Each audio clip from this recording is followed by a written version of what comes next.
វីដេអូមកចូលរួមពិធីមង្គលការនៅប្រទេសចិនទស្សនភាពពេលទៅការគេនៅប្រទេសចិនចឹងបានគេថាហ្នឹងស្រឡាញ់កូនមកតៅស្រឡាញ់ចៅមកថាំងនេះគ្មានទេកងឯអ៊ីវចៅកាត់ផ្សារកាត់អីដើរទៅឃើញមានអ្នកលក់អ្នកអីតាមផ្លូវចឹងខ្ញុំស្ដាយខ្ញុំក៏ថតតាមផ្លូវនឹងឲ្យបងប្អូនមើលហ្មងទៅនេះគេលក់ក្រូចនឹងលក់ពេញប៉ោះនេះពេញប៉ោះគេណាមានសកានេះមាន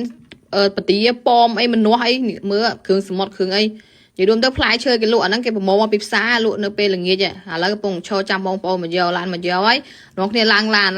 នទៅខ្ញុំក៏បានថតខ្លះនេះឲ្យពេកខ្ញុំហ្នឹងប៉ាក្មេកឲ្យក្មេកដូចតែគ្នាទេហើយនេះកូនស្រីខ្ញុំជិះទៅជាមួយនឹងក្មួយប្រុសរបស់ប៉ាក្មេកខ្ញុំអញ្ចឹងណាការហ្នឹងការប្អូនស្រីរបស់គាត់កូនប្អូនស្រីគាត់ចឹងមានថាត្រូវជាម្ដាយមីងណាម្ដាយមីងខ្ញុំម្ដាយមីងប្តីខ្ញុំអញ្ចឹងណាហើយការគេហ្នឹងនៅលើភ្នំមិននៅខាងក្រោមទេបើថាការខាងក្រោមអីចិត្តផ្ទះអីចឹងគ្រាន់ស្រួលអានេះការឡើងដល់លើភ្នំមានអីបានជិះឡានឡើងលើភ្នំមើលទេសភាពឡើងមកជុំភ្នំដែរហ្នឹងនេះមើលកំពូលភ្នំនេះឡើងមកដល់លើភ្នំហើយចិត្តដល់កន្លែងកាយ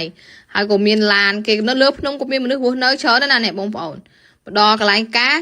លុបល្មមឡើងតាំងពីក្រោមមកដល់នេះម៉ែកូនកំមុំនេះយាយជួយមានไปជួយមាត់ខ្ញុំអត់ដឹងថាគាត់ឈ្មោះអីដែរមក4-5ឆ្នាំហើយតែមិនបានសួរឈ្មោះគាត់ថាគាត់ឈ្មោះអីទេព្រោះអីបងប្អូនច្រើនដែរអញ្ចឹងខាងប៉ាក្មេកហ្នឹងហើយគាត់ម៉ែគាត់កំមុំគេពាក់អាវធម្មតានៅស្រុកចិនអត់ដូចយើងទេណាកាយមានពាក់អាវហូរប្រមួងប៉ាក់អីអត់ទេធម្មតាព្រោះអីល្ងាអញ្ចឹងណាតិចហើយកន្លែងពាក់ប៉ាក់ពាក់ប្រមួងណាតិចសឹងអីនៅលើភ្នំកាន់តែតិចទៀតហើយទៅមកនេះសិតតែបងប្អូនទាំងអស់ហ្នឹងនោះក្មួយត្រូវជាបងប្រុសបោះប្តីខ្ញុំបងចតូនមួយហើយនេះប្រពន្ធគាត់នេះពាក់អាវក្រហមនេះសពុតខ្លីនោះដល់មកបងស្រីមួយទៀតនេះខោខ្មៅអីហ្នឹងពាក់អាវក្រហមហ្នឹងអាហ្នឹងត្រូវជាបងចតូនមួយបោះប្តីខ្ញុំណាបងវិញបងស្រីនេះដល់រោងការគេដល់ផ្ទះកូនកន្លោះហើយការហ្នឹងមិនមែនការខាងកូនកំមុំទេណាមកការហ្នឹងលើភ្នំហ្នឹងគឺការផ្ទះកូនកន្លោះដឹងមិនដែរជួនកាលគេការផ្ទះកូនកំមុំជួនកាលគេការផ្ទះកូនកន្លោះអាហ្នឹងតាមគេនិយាយគ្នាទេ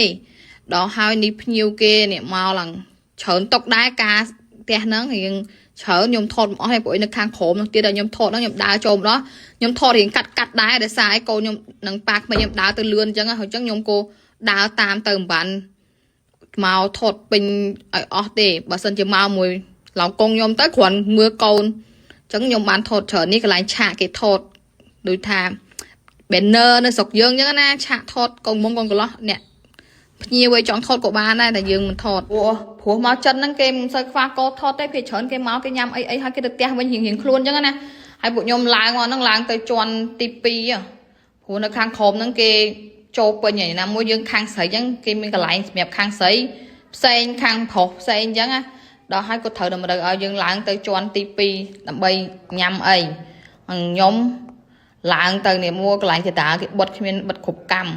ដាក់តែងផ្កាតែងអីហ្នឹងនៅស្រុកចិនគេធ្វើអញ្ចឹងនេះហើយខាងលើគេដាក់ជាអេមួយផ្លែមានទៀតកូនកំមុំនេះកូនកំមុំហ្នឹងហើយនេះបន្ទប់កូនកំមុំចូលមកថតរូបក្នុងហ្នឹងព្រោះអីកូនកំមុំគេអត់ឲ្យចេញក្រៅបន្ទប់ទេភាគច្រើននៅប្រទេសចិនគឺអញ្ចឹងគ្រប់កន្លែងទំនៀមទម្លាប់គេឲ្យកូនកំមុំក្នុងបន្ទប់រហូតតពេលហើយបានគេចេញទៅចែករបៀបថាឲ្យស្គរគ្រាប់ឲ្យកដោទៅផ្ទះហ្នឹងមិនឃើញកូនកំមុំចេញមកផ្លែតដែរ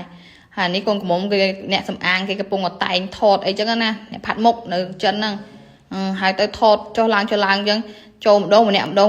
ខ្ញុំកាន់ទូរស័ព្ទបដាមិនបានថតខ្លួនឯងទេព្រោះអីអត់មានអ្នកទៅជាមួយអញ្ចឹងប៉ាក្មេកខ្ញុំគាត់លបោទៅកន្លែងនិយាយមួយបងប្អូនគាត់មិនបានថតឲ្យខ្ញុំណាអញ្ចឹងខ្ញុំមានកាន់ទូរស័ព្ទថតឲ្យកូនខ្ញុំហើយថតខ្ញុំបានតិចតួចនេះកូនខ្ញុំចេះណាគេឲ្យធ្វើដៃវាប្រាប់មិនតបានប្រាប់ផងវាធ្វើខ្លួនឯងដាក់ឲ្យគេមើលធ្វើបេះដូងធ្វើអីអញ្ចឹងណាហើយអ្នកចូលថតហ្នឹងចូលបន្តគ្នាអានេះត្រូវជាម្ដាយមីងរបស់ប្តីខ្ញុំម៉ែកូនកំមុំហ្នឹងណានេះថតកំពុងថតមួយកូនកំមុំហ្នឹងហើយបន្ទាប់មកទៀតក៏មានភ្ញៀវអីគេនៅចាំឈរថតតគ្នាទៀតអញ្ចឹងណាហើយបន្ទប់គេស្អាតណាស់នេះកន្លែងកូនកំមុំគេផ្សំទំនេរគេចូលមកដល់ថតអញ្ចឹងហ្មងដូចយើងថតនៅក្រោមគេវិញអត់ទេអានេះភ្ញៀវខាងមុខអញ្ចឹងណាជាប់កន្លែងបន្ទប់កូនកំមុំហ្នឹងហ្មងកន្លែងអង្គុយញ៉ាំអីរៀបចំចាប់ផ្ដើមចង់ញ៉ាំអីកូនខ្ញុំក៏ចុះទៅក្រោមវិញមិនកូនកំមុំហ្នឹងគេនៅជាន់ទី3យើងឡើងមកថតជាន់ទី3ឡើងទី3ហើយបានចុះទៅក្រោម